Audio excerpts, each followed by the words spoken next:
from FDLE and Eric Ross from the statewide prosecutor's office. And once again, when we do these investigations, we do them with multiple agencies because it crosses multiple jurisdictions. We appreciate our Attorney General Ashley Moody and her team, as well as FDLE. We also were joined by Hillsborough Sheriff's Office, Manatee Sheriff's Office, Pasco, Pinellas, and Collier County Sheriff's Office, and the Kissimmee Police Department. But as I begin this today, I want you to think about this for a minute. You come to this country legally. You go through the processes. After you come here, you establish a small business. You work really hard with all of your family members, and you're able to live in a nice community, a gated community. You're Asian American. Do you know, out of the 9 arrests we made in this case, 7 of our victims were Asian American. They were targeted. We are also looking at the possibility of whether or not this was a hate crime. And the people that committed this hate crime against these wonderful Americans, many of them came to this country, or their forefathers came to this country to start businesses and be successful and live the American dream, were victimized by a bunch of illegal aliens who came here as criminals to do criminal acts. And that's what we're going to talk about today. This all started for us here in the Sheriff's Office in March of 2023 with some high-end burglaries and high-end thefts. It's called the SATTAG. It's South American Theft Group. Now, it's not new to this country. In fact, we have groups from Colombia and South America working all across the United States as we speak. They're focusing on high-end houses. They're focusing on business owners, local business owners. And these 4 folks that I'm going to talk to you about for a few minutes, guess how they all got here across the southern border? They're all here illegally. Well, some of them are not here, and I'll explain that. So why you have a group of Asian Americans that came here legally, or their parents did, or running beautiful restaurants. You have this group of folks who have stolen, that we've documented, just about $1.7 million from them in cash, in jewelry, and high-end jewelry, in clothes. And think about this. What makes these folks so really, really dangerous?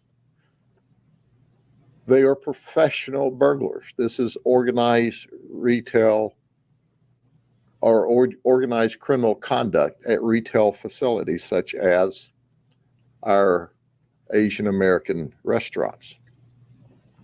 What's interesting about this is they go to the restaurants and they photograph the outside of the restaurant, the inside of the restaurant. They not only photograph the restaurants, they determine who the owners are. They do their due diligence. They search the public record.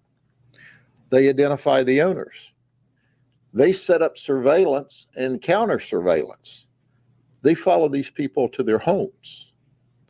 Then they photograph their homes. And they look at their alarm systems. And they look at the cameras in the neighborhood. And they have Wi-Fi jammers and ways to bypass alarm systems.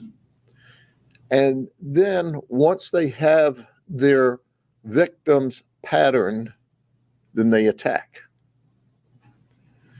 They will dress in burqas.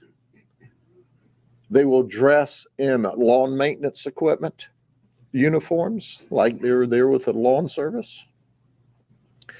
They will ride scooters through the neighborhoods. They'll be wearing jogging clothes. And once they see that the path is clear, that's when they break in and steal large amounts of items. Here's what we know.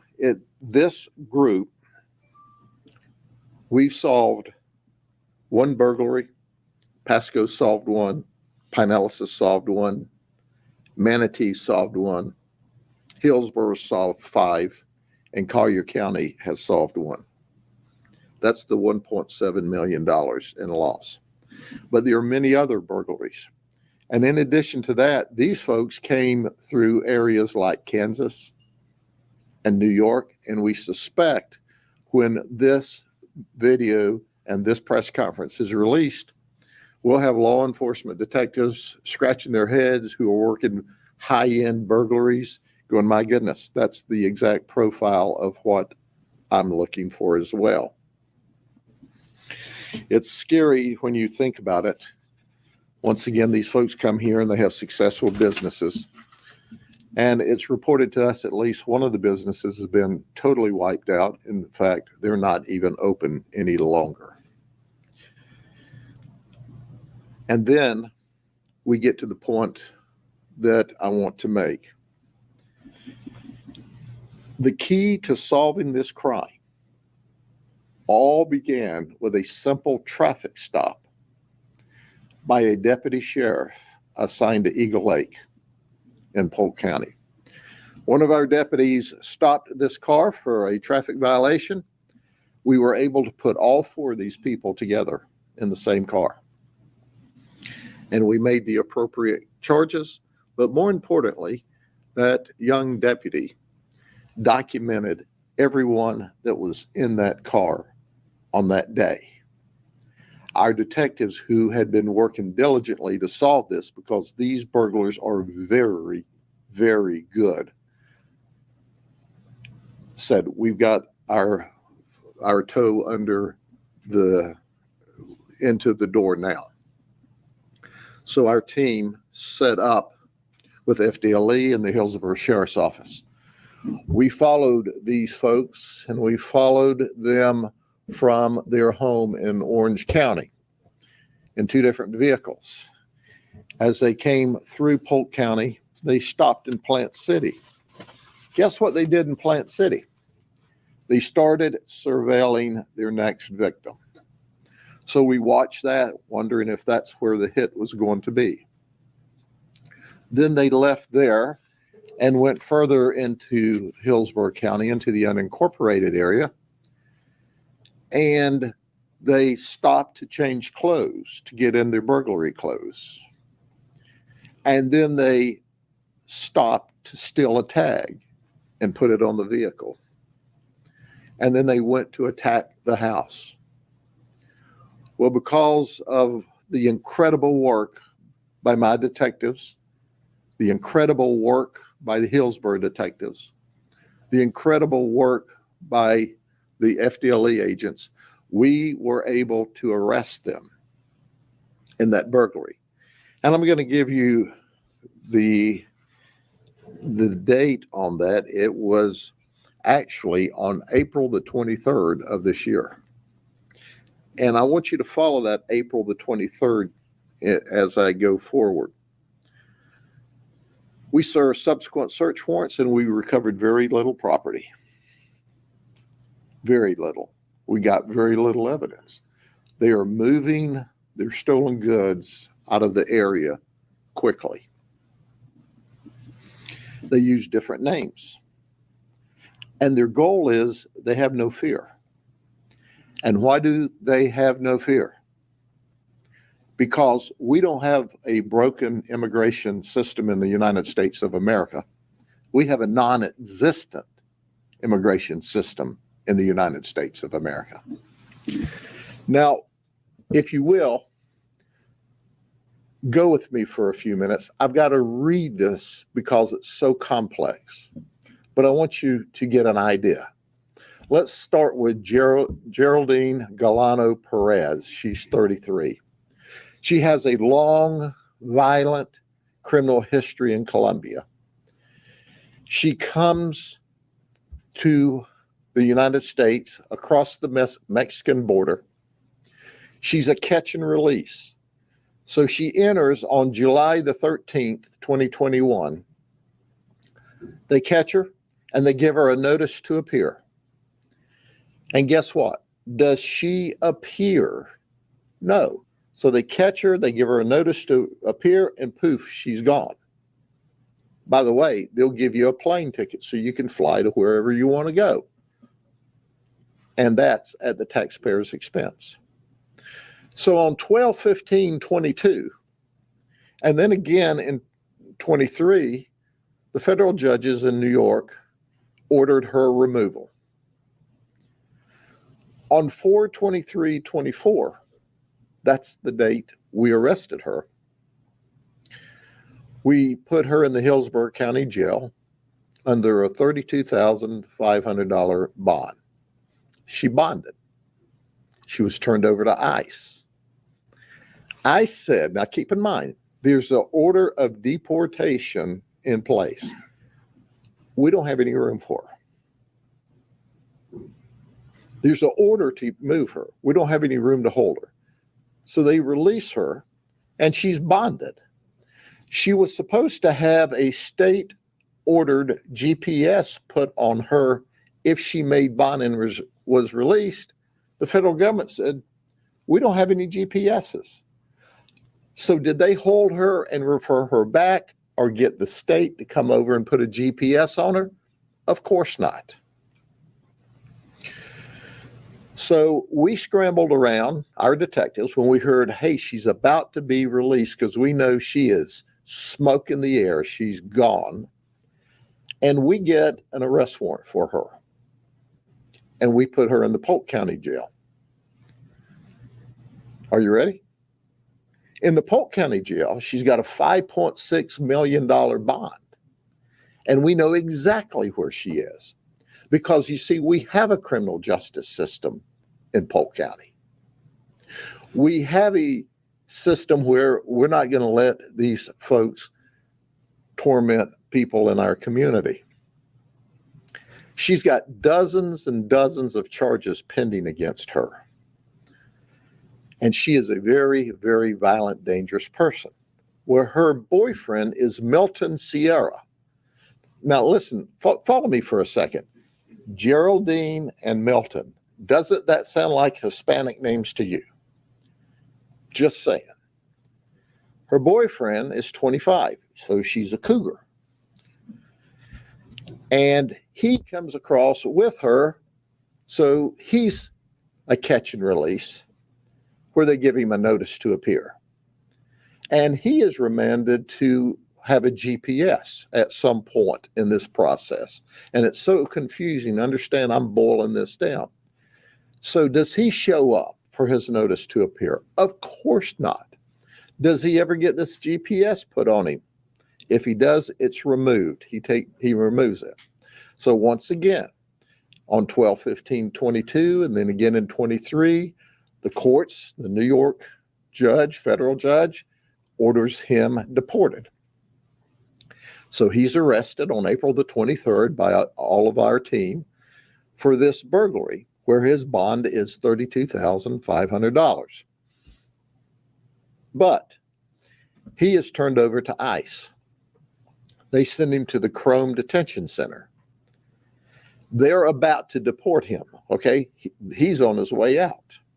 So we said, no. We tell the federal government, no, don't deport him. We got some really, really serious charges on him. Help us out. Help another law enforcement agency out. Well, they were more intent on helping the criminal out. Did you hear what I said? I want to make that perfectly clear. ICE was more intent on helping the criminal out. I mean, there's plenty of people for them to choose to deport. They can certainly, right, find somebody else to sit in that seat to deport. So we get with our friends at Kissimmee Police Department who have a stolen property charge out of a pawn shop. They file a case against him. So he goes from Chrome back to the Osceola Sheriff's Office, where he's given another bond. As soon as he makes bond, they send him back to the Chrome Detention Center again. They're now going to deport him. And we're telling them, hey, we got a major investigation underway. Just put him on hold at Chrome. No way. They deport him. He's gone. He's pending all kinds of very serious charges here, and he's gone. Well, some people would say, hey, he's out of the country. He'll be back if he's not already. Now we don't know where he is. He may be in a gated community near you, someplace in the United States, because we know his girlfriend's here and his children's here. I don't suspect he's going to stay in Colombia very long. I don't think he'll want to come back to Polk County because his girlfriend's already shown, hey, if they get a hold of you here, they will keep you locked up the best they can. But did I mention that in the middle of all this, NYPD had arrested him for 2 felonies? And one of them, he had previously cut his GPS. So NYPD has him in custody. He'd already cut a GPS. They had orders on him. Do they grab him there?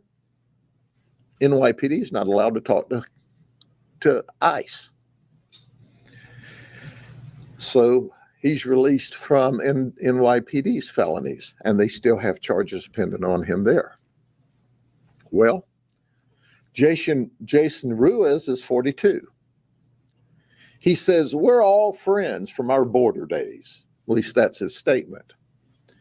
On 12/30/21, he comes across the border illegally through Arizona, and he's paroled because there's no space to hold him. Then he receives, or there's one issued, I don't know that he had a forwarding address. Denver ICE does a notice to appear. Someplace in the middle of all this, and we've not been able to nail it down, he's filed for asylum. So we go on, and it's now January of 2024. Kansas Highway Patrol arrests him for DUI, and he bonds. Then he comes to Polk County.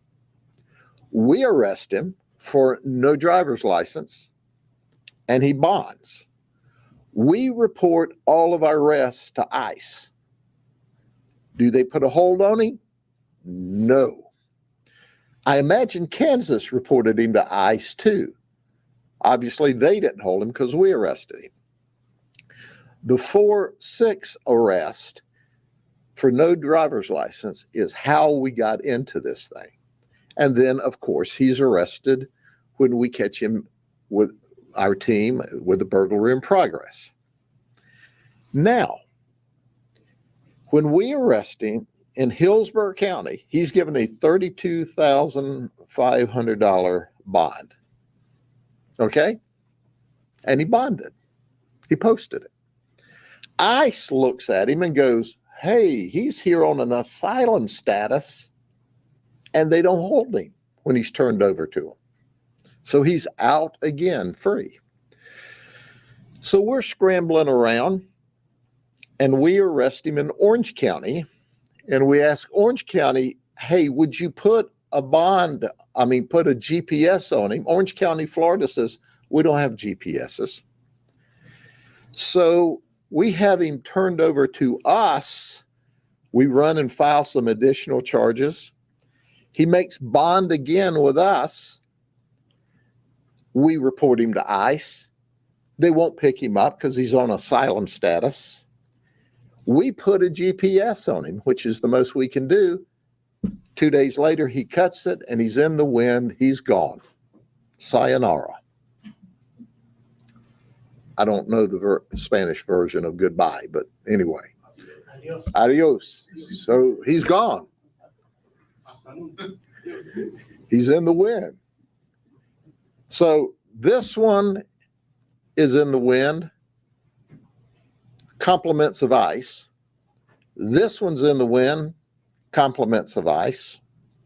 And now we got Geller Cabezas. He's 35. He was never caught. He came across in Arizona from Mexico. He was caught in a Satka home burglary in Michigan on February of 23. He got a whole 170 days in jail for that burglary. And then he was deported to Colombia. So they gave him 170 days. We'll get him out of the country. Sounds like the system worked. He's back. How do we know he's back? Because we caught him with his buddies at the traffic stop, and he shows up April 23rd when we arrest him.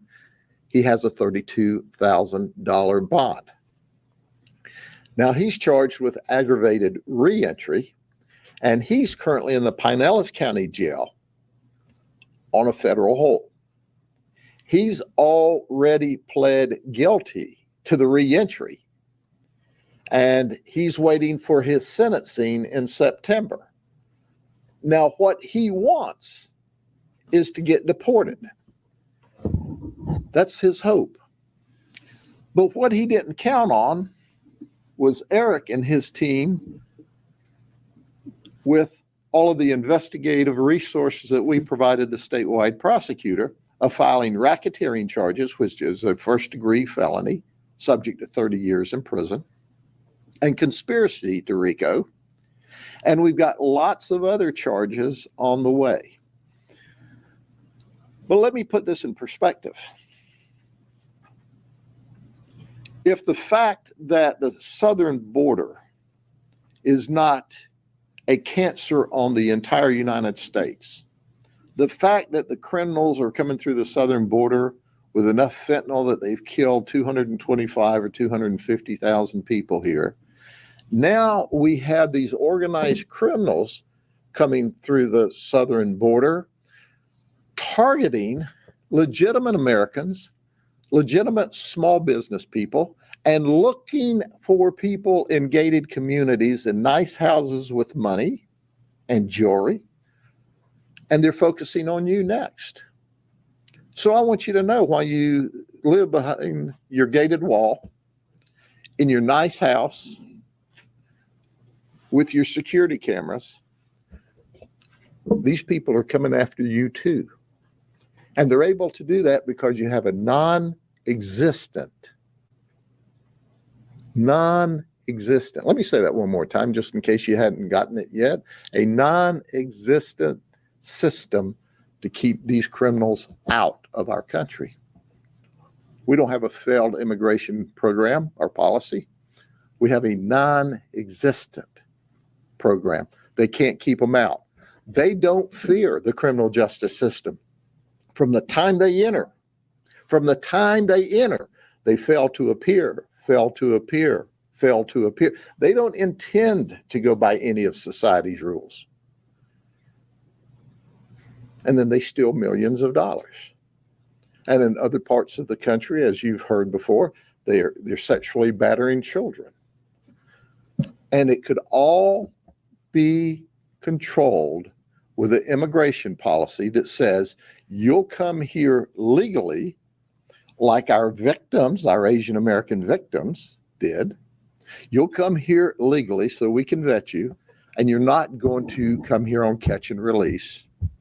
And we're not going to send you to New York City, where the city there, as I understand, in the last 2 years, has spent $4.8 billion dealing with homelessness. Well, New York, get used to it. It's rule makers with that ideology that got you in that mess. It's rule makers with that ideology that got us all in this mess. We can stop this. But if we don't, you're going to continue to be victims. We're going to continue to chase these people around and do our best to keep them out of your homes and to keep them from murdering you. But quite frankly, we'd like to use these resources on our homegrown criminals. But if everybody did it the way we did it in Florida and in Polk County, their crime would be like my crime at a 50-year low. I'm going to turn this over before we ask for any questions to Brandon so that he can speak with you. Eric said he's just going to stand by and enjoy the press conference. Brandon. Thank you, Sheriff. Good afternoon. I'm Brandon Shealy, Assistant Special Agent in charge of FDLE Tampa. This is a direct result of the strong partnerships that we have here in the Tampa Bay area and really just good police work. This is a super sophisticated group, very difficult investigation for many reasons. It spans 6 counties, dozens of victims, sophisticated measures they use to pull these off with surveillance, some countermeasures. But the good work of the law enforcement, our deputies and agents that were involved in this case, just great police work, intense surveillance. And then our analysts did a great job of linking these burglaries together across all these counties. So as the sheriff alluded, a lot of this is due to the open southern borders. We had 2 of these suspects come across the Texas border back in 2021. We had one of them come across through Arizona in 2021. And that made it difficult too, because they're using multiple identities, different names. So it makes it difficult to track these folks. These criminals eventually made their way to Florida and began victimizing our citizens.